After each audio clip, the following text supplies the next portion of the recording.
Hello, everybody. It's Willie and Renee again. And we have our retired shirts on. Yes. Put your shirt up. His even has already on the beach, already under the beach. Yes, yes, yes. We mean this thing. We're retired. What are we talking about today, Willie James?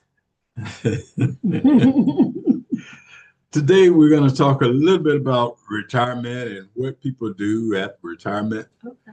And especially, I like the idea that people have a desire, especially people who are really into just helping people, Mm. having that desire to go out and do ministry after retirement because they have the time to do so. And they just have that yearning and desire to be able to help people in a special way.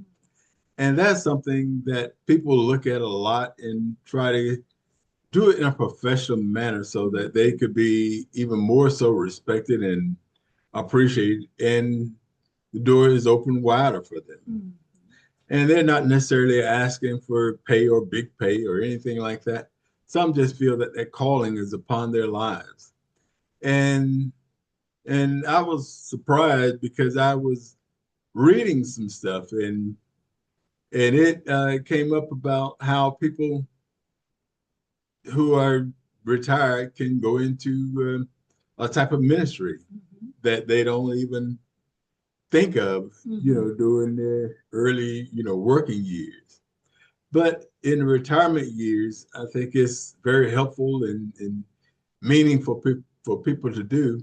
And that's something that you have good experience in, that you can share your knowledge and your uh, ministry with others. And so, will you tell people what it Okay. is that you do and what you've done, and Okay. Well, perhaps how we others can get into it? um, I'm a career psychologist in marriage and family therapy. And I had a calling on my life to go into chaplaincy. And first of all, I'm like, yeah, no, that cannot, that is not what I do. Okay. First of all, I'm afraid of dead people. I hate hospitals. And I thought all chaplains were just older white Catholic priests. And since I wasn't any of those things, I thought, well, this is not for me. And I didn't think the two, my career and the chaplaincy went together, but it did very well. And I had the opportunity. I was the director for chaplaincy at a major hospital. And I also taught at a university, and I taught theology students, and I taught them pre counseling and pre chaplaincy. And they had to do practicums and things, so they did it in my hospital. And as a result, we had all the students there, but I needed more chaplains. And so I went to different churches and asked people if they would be interested in chaplaincy, and explain to them exactly what it was and what it was involved. And, they could volunteer or, we could pay a little bit, whatever. And to my surprise, boy, I was just overloaded. And people who had said I had never thought of that, or retired pastors. And so I allowed whoever wanted to come into my class to come in. And then I did some other classes for people for not for credit so that they could understand what chaplaincy was and what it was about. And almost all of them were retirees from different forms of ministry, or some who had just been in corporate America and they thought, now I have a chance to do ministry and I would like to. And so it was just a blessing for me and for them. Some went back to chaplaincy, to take the CPE and actually get certified as chaplains. And then others just did it on a volunteer basis, all of that. And one thing that they learned is there's so much more to chaplaincy than just, dealing with people who are dying or who are having, in grief and distress. There's lots of different things. You have births and you have all kinds of celebrations. And as a chaplain with CPE, you're allowed to, you can do marriages and all sorts of great things, not just necessarily, in a hospital dealing with those who are going through things like that. Um, so we learned, I taught them a lot of the different chaplains. There's prison chaplaincy, there's chaplaincy in schools, even in elementary schools, they're beginning to go to that. There's workplace chaplains, there's firemen, there's police chaplains, there's those that just work with children and with hospice and, all kinds of variants, all kinds of situations. Those who are disaster relief chaplains and they are called to different areas when there's a disaster in different areas, and they can work for the Red Cross, and they would be the first on the scenes to help, when there's disasters. It's far deeper than just like I thought, before I got into it. And then I also realized how so many other occupations that people have can be a benefit with chaplaincy, and it's not just the ministry. We'll use something very random. Someone has to go to court, a kid or whatever, and they have the court chaplains who come and just are support for that child to be there and to guide that parent through, what's happening, what's going on, and mm, excuse me. And if you have a tendency toward loving children and helping, things like that, it's just great. And so that's one. And then this accountant, he decided that he wanted to go into chaplaincy. He was like, I don't think anything, about accounting could, how could that, be involved in chaplaincy? I was like, oh, well, let me tell you, is in your field, you have a lot of people who are stressed about, um, you know, money and this, that, and the other. And you can actually help them through that process. If you do the accounting part of it, then you can also coach them through.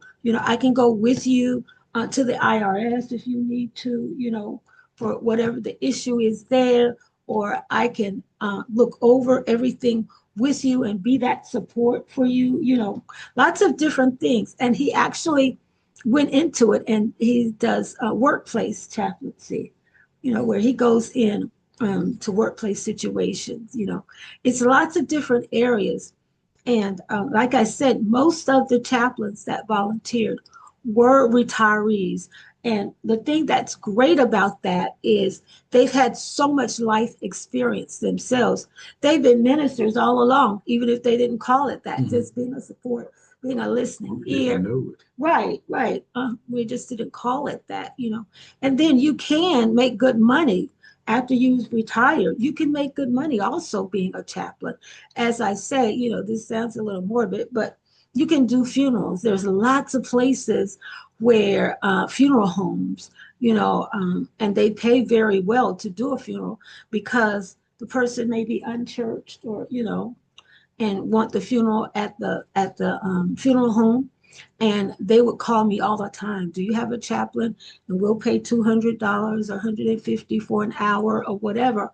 And you go and you give the message and you do whatever the family would like for you to do. You meet them a little bit ahead of time and you stand in that gap for them. And that's extra money that just, doing that. The same with weddings is they may not, be churched or want this kind of a ceremony. They want a civil ceremony, but they don't want to just go before the justice of the peace. They want it in the backyard or whatever. And you can do that, and get paid very well. And it's only a few hours work, and you can get $200 or $300, and then get sent to Bahamas because they want you to come to Bahamas and do their wedding, right? For the destination, and they'll pay for it, and you can stay an extra day, you and your family. But it just involves a lot.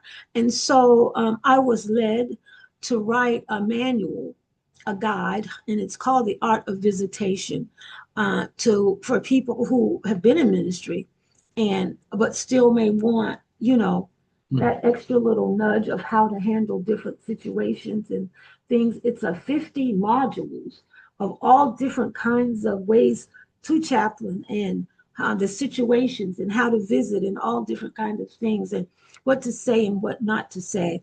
And because even ministers, as pastors, you're taught a lot, but a lot you're not taught. And a lot of them we're not taught.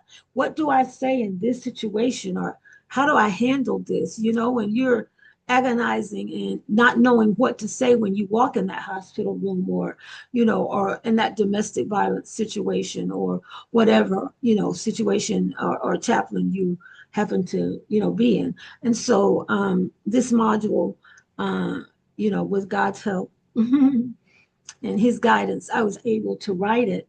And so, if you're interested or you just want to maybe share it with someone else, then go to the YouTube channel, The Art of Visitation. And it's some videos there, and you can order, that tell you more about what it is and what the Art of Visitation, the guide is. And I called it a guide because um, most people, all people have dealt with different kinds of situations in their life. They just didn't know it was ministry. Mm-hmm. And so I'm not trying to tell you how to do your job and what to do. I'm just coming alongside you, being that support as somebody who has navigated that on lots of different levels, working in chaplaincy and being a therapeutic counselor as well. Those two, come together and sort of how do I react, if I'm in the mental health and behavioral health ward, how do I meet their need? All of the different things, if I'm going into prison, it tells you where you need to sit and stand and the laws of it, things like that, and when to go and things and when it's over your head, all those different kinds of situations that it helps. And so it'll give you a great overview. Even as you go through CPE training, they feel like you should already know how to visit. And sometimes you don't. And so it's great for that as well. And then if you're not going into the CPE training, you're just wanting to volunteer or whatever. And I'm open to, for hospitals or the CPE training programs, if they would like, to contact me, they can, that's a little shameless advertisement, about how to purchase the modules, or whatever the case may be. And how will they contact you again?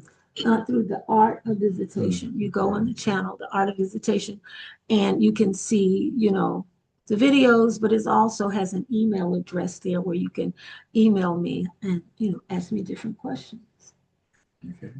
Well, Renee, we thank you for giving us information. I will get into it. I'm certainly enjoying my retirement, but there's always things to do, and certainly always willingness to be able to talk and help others. So thank you.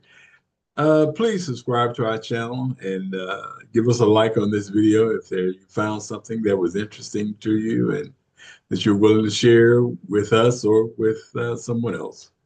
Feel free to always touch base with Dr. Renee Neal at The Art of Visitation on YouTube or Facebook. Thank you for tuning in. Look forward to talking with you later on. Bye.